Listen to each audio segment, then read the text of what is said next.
Halo guys, berjumpa kembali dengan saya Mr. Lau di channel Lau Lau ILC, di mana ILC itu kepanjangannya adalah Electro Learning Center.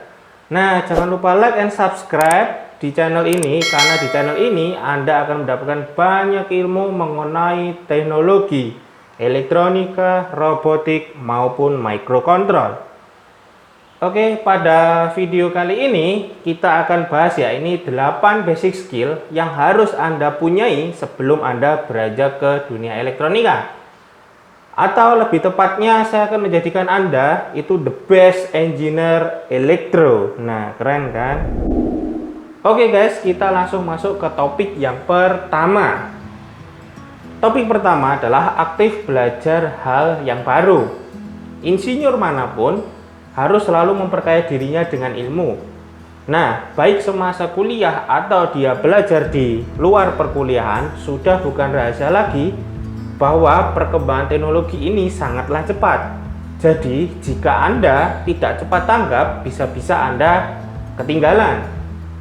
Jika aktif mempelajari hal baru, bukan hanya kita mendapatkan ilmu baru atau pengetahuan baru, bisa saja mempermudah jenjang karir Anda, dan yang lebih baik serta meningkatkan rasa percaya diri di depan orang lain.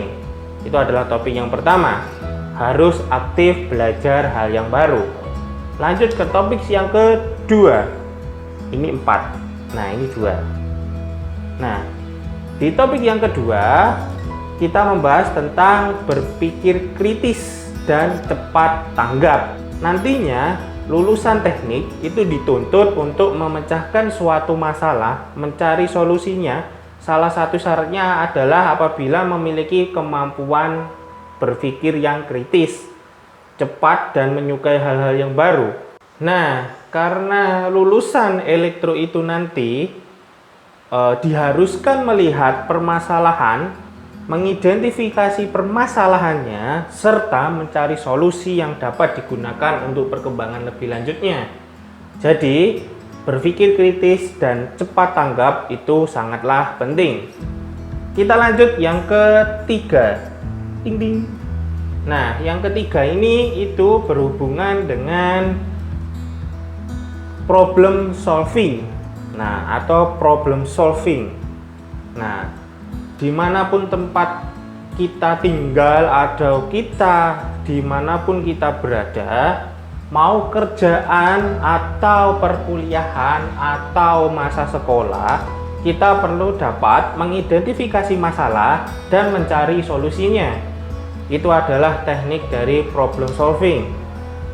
Khususnya pada teknik elektro akan didapatkan dengan permasalahan kelistrikan yang terkadang mungkin sulit diselesaikan. Mungkin sulit diselesaikan, tetapi tidak kalau Anda melihat video saya. Nah, lanjut ke topik yang keempat. Oke, di topik yang keempat ini yang akan kita bahas ini adalah dapat berinovasi. Nah, maksudnya gimana? Sebagai seorang insinyur elektronika, haruslah kita mampu berinovasi. Melihat perkembangan teknologi yang sangatlah cepat menjadi salah satu penyebabnya kita harus selalu berkembang dan berinovasi. Nah, jika nggak mampu melahirkan informasi, Anda akan tertinggal dari kawan-kawan yang lainnya. Maka dari itu, setiap orang, bahkan di setiap jurusan, bahkan kemampuan itu harus saling bisa berinovasi. Nah, enaknya berinovasi di dunia engineer ini atau di teknik elektro ini adalah tidak ada batasan desain yang harus sempurna. Nah, seperti itu. Kenapa demikian? Yang terpenting adalah rancangan yang Anda buat ini berfungsi dengan baik dan normal. Masalah untuk desainnya itu pada akhirnya akan menyesuaikan ketika kita sudah menjadi yang lebih baik dari yang sebelumnya. Misalkan kita membuat sebuah produk sesuatu yang desainnya masih jelek, tapi kinerjanya bagus. Nah, desain itu nanti akan mengikuti daripada kinerjanya. Jadi kalau kinerjanya bagus, desainnya itu malah belakangan kalau di teknik elektro, seperti itu. Lanjut kita yang kelima.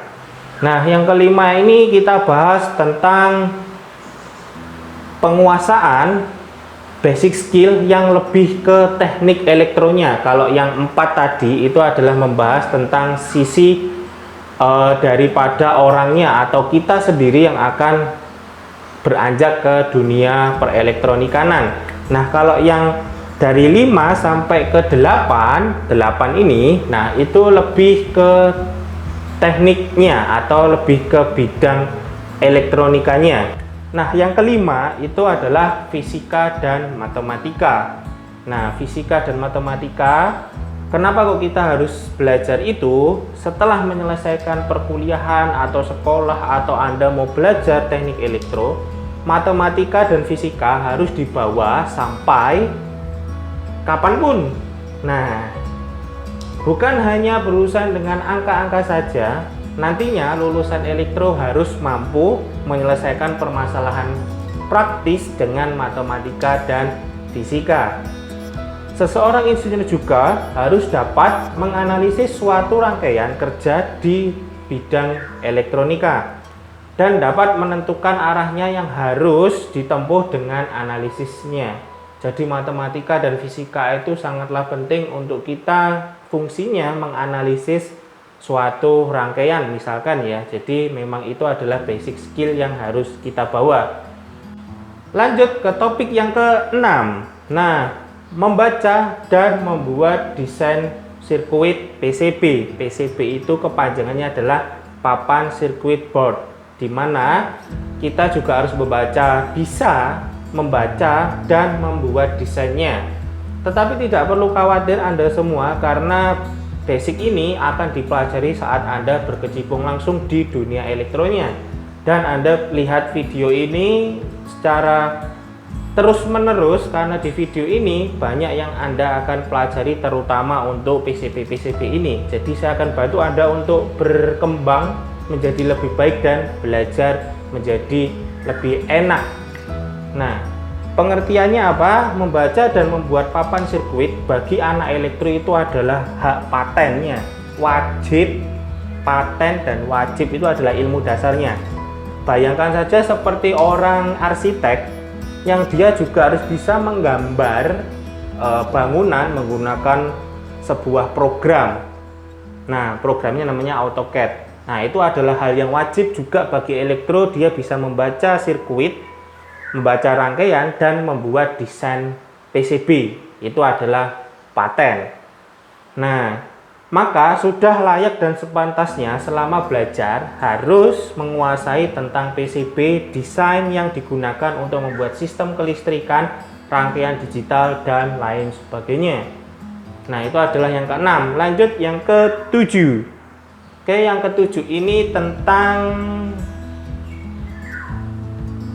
pengetahuan karakter komponen elektronika. Nah, kamu harus mengetahui juga karakter-karakter dari banyaknya komponen elektronika. Nah, kayak apa sih modelnya? Maksudnya itu gimana? Nah, ini. Selain menguasai PCB atau membaca sirkuit rangkaian, mengetahui sifat dan karakteristik komponen kelistrikan dapat menambah nilai tersendiri. Dapat memanipulasi masukan dan keluaran arus adalah salah satu job desk yang harus Anda kerjakan. Misalkan ada sebuah rangkaian menggunakan komponen A, ternyata Anda memiliki sebuah ilmu atau pengetahuan Anda, ternyata komponen A ini bisa diganti dengan komponen B, tetapi harus desain sedemikian rupa sehingga kemampuannya itu sama. Nah, itu adalah pengetahuan tentang karakter komponen dalam elektronika. Fungsinya untuk itu. Nah, manfaat untuk mengetahui sifat dan karakteristiknya adalah dapat mengantisipasi apabila ada kerusakan pada sirkuit. Nah, itu yang tadi saya jelaskan. Sehingga mudah sebagai seorang teknisi untuk memperbaiki atau merakit benda kerja yang diinginkan. Itu pengetahuan Anda tentang komponen harus luas. Nah, bagaimana caranya Anda mengetahui komponen dengan luas? tonton videonya di channel ini karena nanti saya akan buka semua tentang elektro. Nah, keren kan? Oke, lanjut yang terakhir nih, yang ke-8.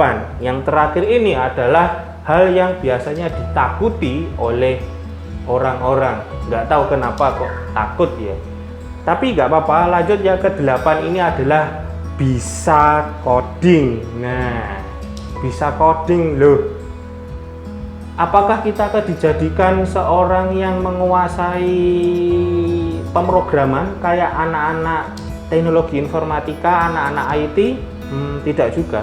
Karena dunia sekarang kita mengenal yang namanya IoT. Ada yang tahu IoT? Nah, kalau Anda belum tahu, di channel ini juga ada loh, kan komplit kan. Nah, jadi Anda bisa lihat next video saya tentang IoT, tetapi pada bagian dasarnya IoT itu adalah membutuhkan sebuah perangkat IC yang namanya microcontrol. Nah, microcontrol apa lagi itu? Tonton lagi videonya di channel ini, banyak tentang pengertian-pengertian atau basic tentang microcontrol. Nah, di dalam microcontrol yang berbentuk seperti IC ini, itu dia harus diprogram atau menggunakan bahasa mesin lah, istilahnya bahasa assembler. Nah, untuk supaya si IC ini bekerja dengan maksimal seperti yang kita inginkan. Nah, di dalam dunia IoT, perangkat-perangkat cerdas itu semua butuh yang namanya coding. Nah, itu ya yang harus pelajari, bisa coding. Tetapi tenang, kembali lagi dengan Mr. Lau, akan saya bantu Anda untuk belajar coding, penguasaan bahasa assembler atau bahasa C, C++, atau menggunakan C#, bantuan sedikit PHP dan Python.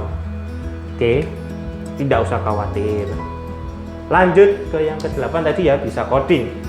Ternyata bukan hanya anak IT yang tadi saya jelaskan saja yang harus bisa coding, tetapi anak elektro juga bernasib yang sama. Nah, pasalnya nanti waktu mengerjakan sebuah project akan dihadapkan dengan coding seperti bahasa C, C++, Python, Arduino, Android lah, dan sebagainya macamnya. Atau menggunakan program yang keren banget namanya MATLAB itu untuk menganalisis sistem kerja yang Anda inginkan. Nah, itu tadi 8 basic skill yang perlu Anda ketahui sebelum Anda berangkat untuk hijrah ke dunia perelektronikan. Nah, sampai di sini video saya. Jika Anda masih ada yang ingin ditanyakan, Anda bisa komen di bawah. Nanti kita akan diskusikan bersama. Kalau Anda ingin request, Bang, bahas dong tentang ini atau tentang ini, silahkan, nanti kita akan buat kontennya. Nah, sampai di sini saya mohon maaf kalau ada salah kata, perbuatan maupun penyebutan yang kurang benar atau salah.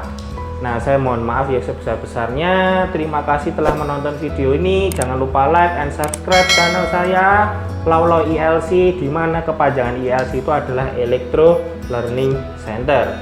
Nah, saya Loren, saya mohon pamit and see you.